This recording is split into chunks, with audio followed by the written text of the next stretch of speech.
Et salut les microbes! Aujourd'hui je vous propose une petite vidéo sur le règne végétal. Alors vous trouverez toutes mes sources dans la description juste en dessous de la vidéo.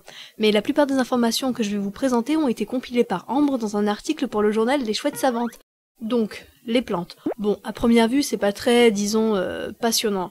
Ok, ça produit de l'oxygène, de la nourriture et des super tisanes bonne nuit, mais en général, on s'en cogne. Sauf cas extrême. Du coup, les plantes n'ont vraiment été prises au sérieux qu'à partir de 1880, grâce à un certain Charles Darwin. Ce barbu, en outre de sa fameuse théorie sur l'évolution par sélection naturelle, est aussi l'auteur d'un paquet de bouquins consacrés aux végétaux. D'apparence plutôt passive, les plantes sont pourtant capables de choses pour le moins surprenantes. Dans cet épisode, je ne traiterai pas des substances de ouf produites par le monde végétal, non. Aujourd'hui, je vais bien plus loin et je vous propose de découvrir des trucs pas banals sur les végétaux. On commence avec une notion que vous connaissez presque tous, la photosynthèse. Alors, pour ceux qui séchaient les cours de SVT au collège, la photosynthèse, c'est quoi? En gros, c'est le phénomène qui permet à une plante de synthétiser la lumière du soleil en matière organique afin de se nourrir. Mise à niveau effectuée, on entre dans le vif du sujet, à savoir le fonctionnement en soi de l'opération. Quand un photon rencontre une cellule particulière appelée chromophore, une particule quantique connue sous le nom d'exciton est libérée. Cet exciton va sauter de chromophore en chromophore jusqu'au centre de réaction où l'énergie sera synthétisée en matière organique. Vous suivez? Bon, on continue. En principe, l'exciton devrait mettre plus ou moins de temps à atteindre ce centre en fonction du chemin qu'il emprunte. Mais le bougre n'a pas le temps de faire du tourisme, non. Du coup, il emprunte simultanément plusieurs itinéraires et choisit le plus rapide. Pour résumer, le petit exciton se trouve donc à différents endroits, au même moment. On a tous au moins une fois cherché à trouver un animal caché dans une photographie. Cette technique de défense est appelée le camouflage. Ouais, je sais, je vous apprends rien, mais petit truc en plus, le camouflage fait partie d'un ensemble de comportements dits mimétiques. Alors, c'est bien joli tout ça, mais quel rapport avec la choucroute?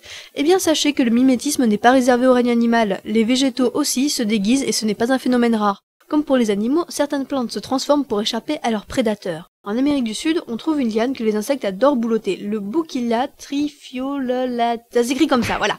Donc pour se débarrasser des créatures voraces, elle imite les végétaux qui ne figurent pas au menu des bestioles. Elle copie la couleur, la forme, la taille et l'orientation de leurs feuilles. Waouh. Une même liane peut même imiter plusieurs arbres en même temps. Genre, en bas, ses feuilles ça ressemble à ça, et quelques dizaines de centimètres plus loin, ça ressemble à ça. En fait, là, j'ai soudain coup une pensée très émue pour le botaniste qui est tombé dessus pour la première fois. Alors, si le Bouquilla fait tout pour éloigner les insectes, d'autres plantes mettent tout en œuvre au contraire pour se faire repérer. Certaines orchidées par exemple, dont le label, alors le label c'est le gros pétale là qui ressemble pas du tout aux autres, adoptent la forme et la couleur de certains insectes. Cette technique un peu fourbe est en fait une fausse promesse de coït pour les mâles rejetés par les vraies femelles de leur espèce. Certaines fleurs vont encore plus loin en imitant carrément les phéromones des femelles à six pattes. Du coup, pendant que les célibataires s'excitent sur les péripapétitales ou les prostiplantes, c'est comme vous voulez, eh ben ils pollinisent involontairement le végétal. Entre évolution et adaptation, force est de reconnaître que les plantes ont développé leur propre sens pour percevoir leur environnement. Et même si pour l'instant, on comprend pas vraiment tout ce qui se passe. En parlant de sens, on enchaîne sur l'odorat et l'ouïe des plantes. Alors maintenant c'est sûr, j'aurai plus aucun scrupule à parler à mes pieds de tomates. En parlant de tomates, je vous présente la cuscute, le Dracula des Romains et autres cœurs de bœuf. Cette plante suceuse de sève a 72 heures après sa germination pour trouver un hôte à parasiter. Et pour y arriver, ce vampire repère sa victime grâce à son odorat. Si, pour son plus grand malheur, un plant de tomate se trouve dans les parages, la plante parasite l'attaque systématiquement. Des scientifiques ont tenté de tromper certains plants de cuscute, soit en bloquant le parfum des pieds de tomate, ou à l'inverse en diffusant une odeur de manière concentrée sur un autre végétal. Les images parlent d'elles-mêmes, la cuscute utilise bien son flair. Bon, les végétaux ont donc un odorat, mais qu'en est-il pour l'ouïe? Question purement rhétorique. Ça fait bien des années que des scientifiques ont mené des expériences pour déterminer si les plantes produisent et captent des sons. Je vais vous présenter une expérience plutôt sympa. Un plant de fenouil est disposé à l'intérieur d'un cylindre opaque. Tout autour sont disposés des jeunes semis de piment. Le tout est enfermé dans une boîte stérile. Alors, bon à savoir, le fenouil sécrète des substances volatiles qui ralentissent, voire assassinent les plantes concurrentes pour se garder la meilleure place au soleil.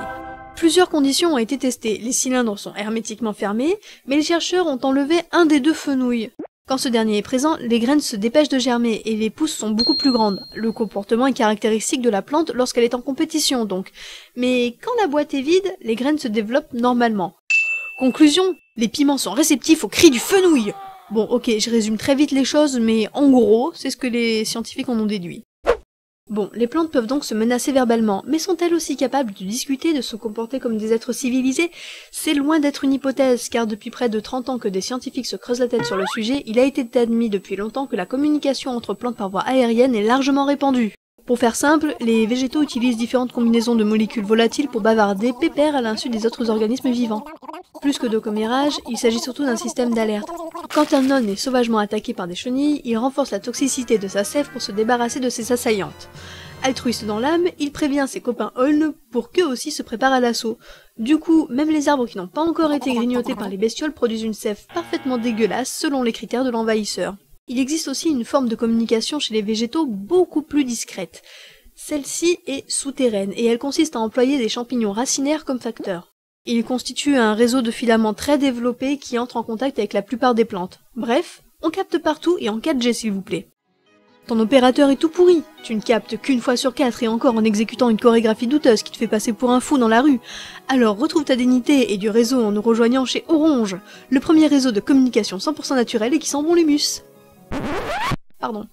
Donc, plus sérieusement, cette technique a été révélée en 2010 par une équipe de chercheurs chinois, en utilisant, encore, des tomates comme cobayes. Oui, je sais, c'est triste, mais bon, c'est ça ou la ratatouille. Alors fiche le camp que je continue cette vidéo. Donc, lorsqu'un plant de tomate est infecté, ses voisins commencent à activer des gènes qui aident à combattre l'infection. Eh ben non, car même si tous les flux d'air entre les plantes ont été éliminés par les scientifiques, eh ben ça marche quand même. Et dans le vide, personne ne vous entend crier, et surtout pas une tomate. Bref, tout ça se passe donc sous terre grâce aux petits champignons. Vous êtes déjà sûrement tombé sur ces vidéos tournées sur des semaines pour apercevoir le développement et le mouvement des plantes. Mais là, je vous parle carrément d'un mouvement bien détectable à l'œil nu. Pas besoin d'accélération, rien, que dalle. Cette petite plante conique se livre à une véritable danse, se balançant énergiquement de gauche à droite.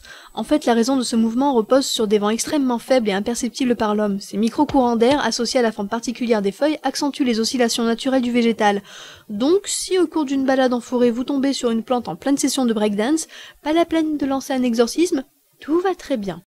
Ok, je vous l'accorde, ici c'est pas vraiment la plante qui bouge, mais, si je vous disais qu'il existe des plantes capables de se déplacer. Ah, là ça vous intéresse, hein? Alors, on voit surtout ça sur des végétaux à rhizomes horizontaux, un peu comme les iris, quoi.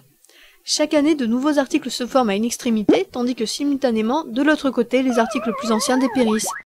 Bon, faut pas être pressé, hein, mais il reste quand même un risque que vos parterres de fleurs se fassent la malle.